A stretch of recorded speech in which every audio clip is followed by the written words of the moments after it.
जितनी भी गारंटी इन्होंने दी थी, आज बिना पैसे के, बिना कुछ लालच के लोग इनसे उग्र हो चुके हैं। 25-30 घर है, उनको खतरा बना हुआ है। इनके पास प्रोटेक्शन वाल लगाने के लिए पैसा नहीं है। दिन निकालने की बात है, कोई भी वर्ग इससे संतुष्ट नहीं है, चाहे कर्मचारी है, अधिकारी है। भिंडरे वाले झंडे लगा कर घूम रहे हैं। बम्बर जी को गोलियां चला दी और कानून व्यवस्था किस तरह की चरम आ गई। मेरे विधानसभा क्षेत्र में चिट्टे से 17 बच्चे एक्सपायर हो गए। इतनी हालात है, किसी को पकड़ नहीं पाए हैं। कर्मचारी नेता से नेता बने बल के विधायक इंदर सिंह गांधी इस वक्त हमारे साथ हैं। बजट सत्र चल रहा है और बजट सत्र की चर्चा में इन्होंने भी भाग लिया है। इंदर जी, स्वागत है आपका समाचार फर्स्ट में। नमस्कार, धन्यवाद आपका जी। पहले तो इस बजट को किस तरह से देखते हैं आप? ये हिमाचल प्रदेश का तीसरा बजट था। पहला बजट व्यवस्था प्रवर्तन का था और दूसरा बजट नाकाम था। ये तो बिल्कुल खोखला बजट है, जिसमें मैं हिमाचल की बात नहीं करूंगा, मैं अपने विधानसभा बल क्षेत्र की बात करूंगा। किसी भी स्कीम के लिए एक नए पैसे का बजट नहीं है। जो प्रस्तावित स्कीमें थी, चाहे वो जल शक्ति विभाग में थी, चाहे पीडब्ल्यूडी में थी, चाहे किसी अन्य विभाग में, जैसे हमारे वेटरनरी विभाग है, या स्वास्थ्य विभाग है, या बिजली विभाग है, उनमें तो एक नाम का पैसा नहीं है कि बजट में कुछ रखा जाए। तो इस बजट को मैं खोखला कहूँगा और नाकाम बजट है। जो पीछे का बजट था उसमें कोई इसमें चर्चा नहीं की गई, ना उसको दोहराया गया है भी क्या इसमें कमी की गई। लेकिन माननीय मुख्यमंत्री महोदय ने इसको पढ़ने के साथ सभी लोग टेबल थपथपा रहे थे। लेकिन विपक्ष का आरोप है कि जितने भी विधायक हैं उनकी ना एमएलए पार्टी की स्कीमें जो पड़ती है विधायक निधि का पैसा भी नहीं मिल रहा है आप कह रहे हैं, तो फिर किस तरह से आपके क्षेत्र का काम चल रहा है? मैं नहीं कह रहा हूँ, पूरा प्रदेश कह रहा है। भाजपा के जो विधायक हैं उनकी जो विधायक निधि है उनकी सैंक्शन आ जाती है, लेकिन ट्रेजरी से पैसा ड्रा नहीं हो रहा है। इनके अपने विधायकों के पैसे आ रहे हैं, एसटी पे एडमिन को मिल रहा है, सीआर पे इनको मिल रहा है, या मरम्मत का जो पैसा मिलता है वो इनको मिल रहा है। लेकिन मंडी जिला में और कुल्ला जिले की बात करूँ या जहाँ भाजपा के विधायक हैं वहाँ की बात करूँ तो कोई पैसा विधायक निधि का नहीं। अगर आ भी रहा है तो आज अगर सैंक्शन हुई है तो 6 महीने के बाद आ रहा है, ऐसा मेरा कहना है। आपके क्षेत्र में हवाई अड्डा भी बन रहा है, क्या स्थिति है वर्तमान में उसकी?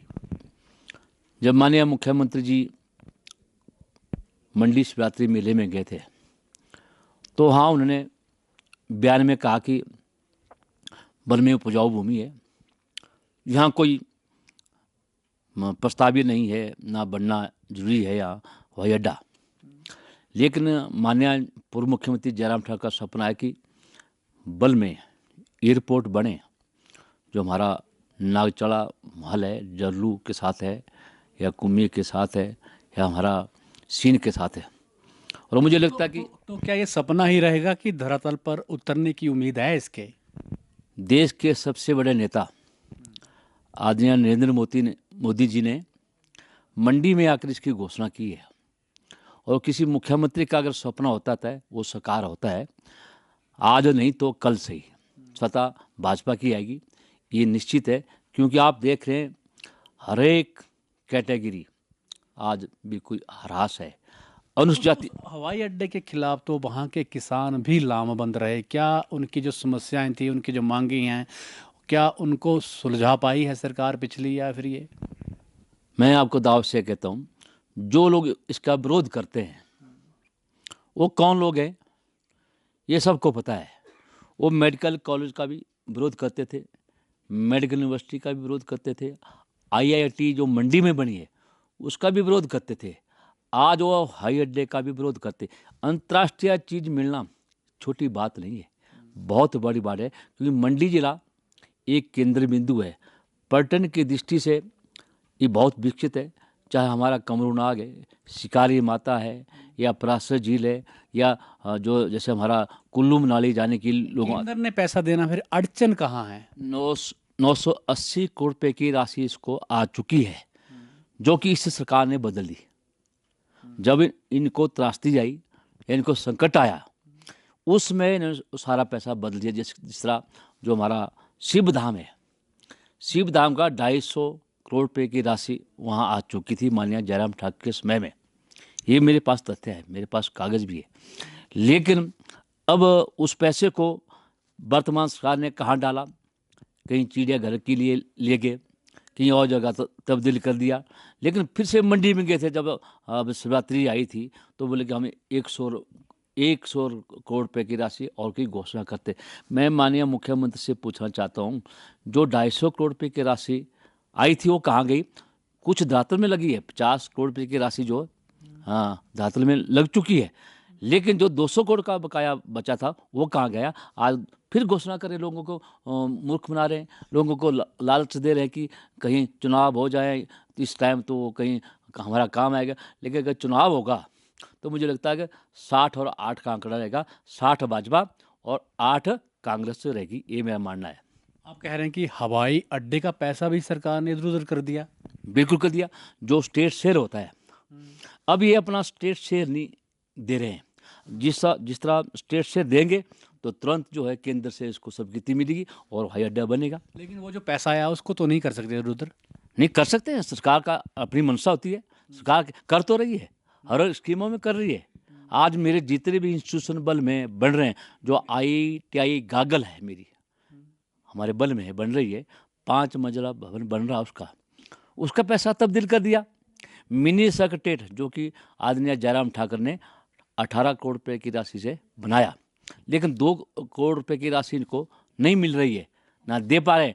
और आज उन लोगों को दिक्कत आती है जो STM में कार्यालय जाते हैं, तहसील कार्यालय डडौर में है और STM कार्यालय नेचौक में, और 2.5 किलोमीटर का डिस्टेंस है। लोगों को कभी डडौर जाना पड़ता है, कभी नेचौक आना पड़ता है।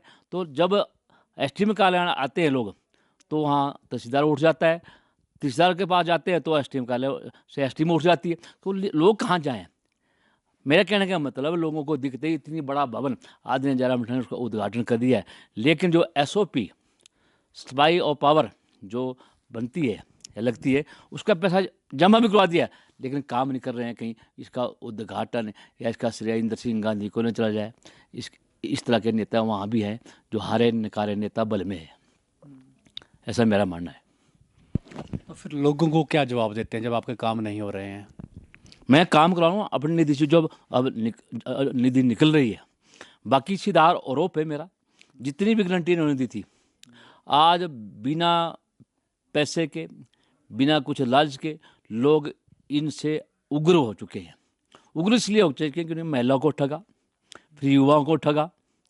मेरे विधानसभा क्षेत्र में एक महिला को बता दे कि उन्होंने 1500 रुपये दिया। मेरी एक शिक्षित खड्ड है, उसको चैनलेस करने के लिए माननीय जयराम ठाकुर ने और हमारे महेंद्र सिंह ठाकुर जो पूर्व में IP चीफ मिनिस्टर रहे हैं, 485 करोड़ रुपए की राशि स्वीकृत हुई है केंद्र से। लेकिन जो स्टेट शेयर की बात आती है, ये मुकर जाते हैं। एक मेरा वहाँ क्वाड मार्केट है, क्वाड मार्केट के साथ जो है स्केती खड्ड है, वो 10 मीटर के दायरे में आ चुकी है। 10 मीटर मीन 30 फुट दूर खड्ड है, और वहाँ घर कितने हैं? 25-30 घर है, उनको खतरा बना हुआ है। इनके पास प्रोटेक्शन वाल लगाने के लिए पैसा नहीं है, सड़कें बह गई है। त्रासदी के समय जब एक बहुत बड़ी त्रासदी, वहाँ हमारे 2 बच्चे मर भी गए, बेचारे चले गए, बस गए, हम उनको श्रद्धांजलि अर्पित करते। लेकिन जो गांव है वो वैसा का वैसा है, जहाँ मलवाना बोलते हैं या टिक्कर बोलते हैं या हमारी बाड़ी बोलते हैं या मनसा माता का मंदिर वहाँ है, उस क्षेत्र को जो सड़क थी वो टूट गई थी बिल्कुल तरह। सड़क तो उन्हें कच्ची बना दी, लेकिन जो लोगों के घरों में या लोगों के खेतों में पत्थर और जैसे सिल्ट जमी है, वो आज तक नहीं उठाई। आज बोलते हैं हम किसानों को एक सत्य का फ़ायदा देने वाले हैं। कौन सा फ़ायदा देने वाले हैं? मैं तो कह रहा, आज किसान रो रहे। मेरे बल में अभी जब बारिश हुई 1 हफ्ता पहले, इतनी ओलावृष्टि हुई, बल में टमाटर लगता है, गोभी लगती है, भिंडी लगती है या खीरा लगता है, जिस तरह की सब्जियां हमारे हमारे बल में साल की 6 फसलें उगाते हैं। लेकिन जो फसल अब नष्ट हुई, आज तक ना तो वहाँ अधिकारी गए, अभी 1 हफ्ते के पहले की बात है, ना तो वो अधिकारी दिया, ना ये सरकार ने आदेश दिए। किस तरह किसानों की दुगनी आय होगी। और हम बोलते हैं हम कृषि को बढ़ावा दे रहे हैं, मक्की के आटे बेचने की बात करते हैं, गन्नम खरीदने की बात करते हैं। ये तो सिर्फ छल कपट है और छलवा है, जिसको मैं कह सकता हूँ, और सिर्फ दिन निकालने की बात है। कोई भी वर्ग इससे संतुष्ट नहीं है, चाहे कर्मचारी है, अधिकारी है। आज देख रहे हैं अधिकारियों को डरा कर जो IAS अफसर जो है, किस तरह की बातें आज बातें यहाँ हो रही है। मैं भी कर्मचारी रहा हूँ, मेरे ऊपर प्रेशर रहता था, लेकिन मैं डरता नहीं था, मैं नेता भी था, लेकिन हम काम करते थे कायदे। पहले वाले अफसर बहुत सख्त होते थे, लेकिन आज के अफसर कुछ और टाइप के हैं, जो आजकल मतलब समझ नहीं आता कि वो क्या करते हैं और सरकार क्या करा रही है। सरकार के दबाव में हर कुछ कर रहे हैं, लेकिन पहले सरकारी भी अच्छी हुआ करती थी और अधिकारी भी अच्छे हुआ करते। आज वो ज़माना चला गया, क्योंकि आज का समय जो बीत गया वो बीत गया, आने वाला समय कुछ और है। आज देख रहे हैं भिंडरे वाले झंडे झंडे लगा कर घूम रहे हैं। हाँ, बम जी को गोलियां चला दी, और कानून व्यवस्था किस तरह की चरम आ गई है। कानून व्यवस्था तो कोई नाम की चीज़ नहीं है।